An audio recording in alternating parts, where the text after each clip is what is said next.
Welcome back to the TYSK report. This is MMC bringing you the things you should know happening in the world of technology. We have some informative articles on the docket, so let's get to it. In our first article, Biden administration announces largest ever investment in U.S. electric grid. The Biden administration announced $3.46 billion in funding today to upgrade the U.S.'s aging electric grid, the largest investment to date in the grid. The money, which comes from the bipartisan infrastructure law, will go to 58 different projects across 44 states. Stressed power grids need the money badly, both to prevent blackouts and bring more clean energy online.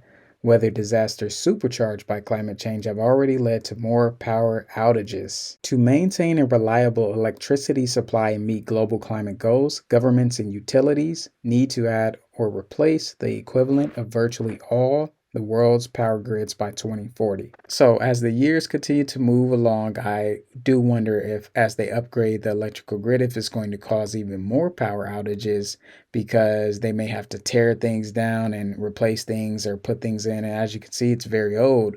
So we could potentially see even more blackouts or blackouts in places where we didn't see blackouts in the future. So this is just something to be out on the lookout for, because if you find that you're starting to see more blackouts in your city, this could be a reason why. Moving on to the next article. Honda to test its autonomous work vehicle at Toronto's Pearson Airport.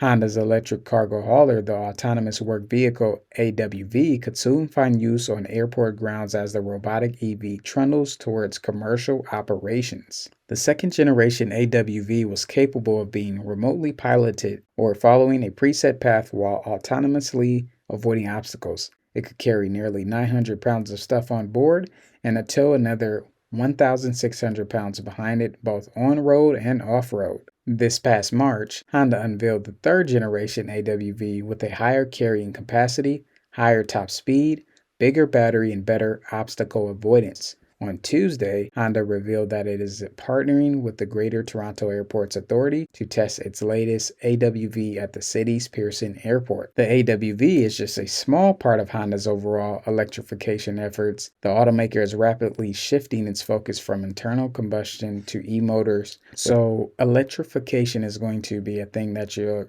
going to see more often in the future. In addition to that, with them testing this at an airport, I wonder if this is going to be an additional thing that could potentially start to replace people who are performing these repetitive tasks from potentially, the people that get the bags and put it on the cart, or if there's a way for it to just load onto the cart and then the little autonomous thing just takes itself to wherever it needs to go, maybe the baggage claim.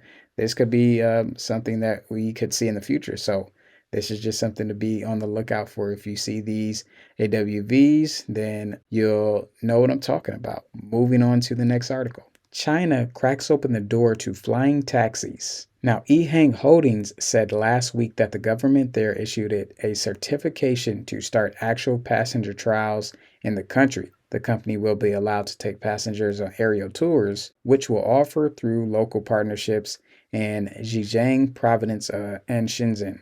The type certificate issued by CAAC, China's aviation authority, signifies that its E216S air taxi fully complies with the safety standards. Now, the EH216S is an autonomous battery-powered air taxi that looks like a giant remote-controlled drone, only it can carry 2 people through the air for short destinations. In addition to that, the EH216S can fly for 25 minutes at about 62 miles per hour.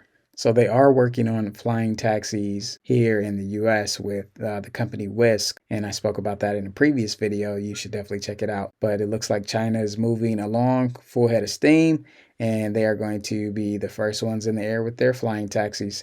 So I will definitely stay up to date on the story so that way I can keep you updated on what's going on with another wave of transportation. Moving on to the next article. Amazon now offers drone deliveries for prescription medications in Texas. Amazon is now offering drone prescription deliveries in College Station, Texas. Customers will be eligible for aerial deliveries of more than 500 medications for common conditions like the flu, asthma, and pneumonia. The company says medications will arrive within an hour of placing their order and there won't be an additional fee to use the service.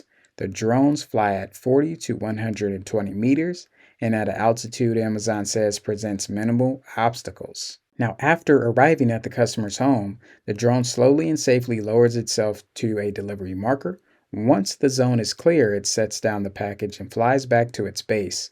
Amazon claims cameras and other sensors on the automated devices feed into the neural network that prevents the flying machines from colliding with people, pets, and power lines. And customers pick up packages without any interaction with the drone, says Amazon. So I did in previous video speak about Walmart doing drone deliveries, and it looks like Amazon has also been testing this for a little bit as well, but now they're going to be able to drop off prescriptions. So we could start to see more drone deliveries in the future, and it's just going to be a normal thing where you're going to be seeing these drones flying back and forth above your head. And yeah, this is where the future is going. It's changing. It's going to look completely different, probably way different than what we think it's going to look like. So it's interesting of what's going to happen for the years to come. Let's get on to our next article. So in the news, we have the IRS. 13 states joined the IRS direct file test after tax prep firms dropped the ball. Interesting. An Internal Revenue Service pilot might just eventually bring U.S. citizens a free direct file alternative to commercial options like TurboTax and H&R Block. Yesterday, the agency announced that 13 states are joining its pilot program for the 2024 filing season, 4 of which will also be able to integrate their state taxes into the pilot. So just a heads up for everyone, according to the IRS, these are the states joining the pilot. These are the states with state income tax. So we have Arizona, California, Massachusetts, and New York. And then for the states without state income tax that will be joining the pilot is Alaska, Florida, New Hampshire, Nevada, South Dakota, Tennessee, Texas, Washington, and Wyoming. So this is interesting from the IRS. I do wonder if this is going to one day replace H&R Block and TurboTax and all those tax services. Of course, it's not going to replace, CPAs of that sort or people who are helping out bigger clients, but for the majority population, I wonder if this is going to be the go-to service where everybody is eventually going to have to utilize the IRS e-file service to file your taxes. And this could potentially become something that could be put into law. So this is just something to be on the lookout for. You never know what's going to happen with this stuff. Hopefully that's not the case, but we'll see as the future moves along. So this was more of an informative day, not as exciting, but this is still important information for you to know. So to continue to stay up to date on the things you should be checking out in technology, check out these 2 videos right here, where I give you the interesting information and the things you should know happening in the world of technology.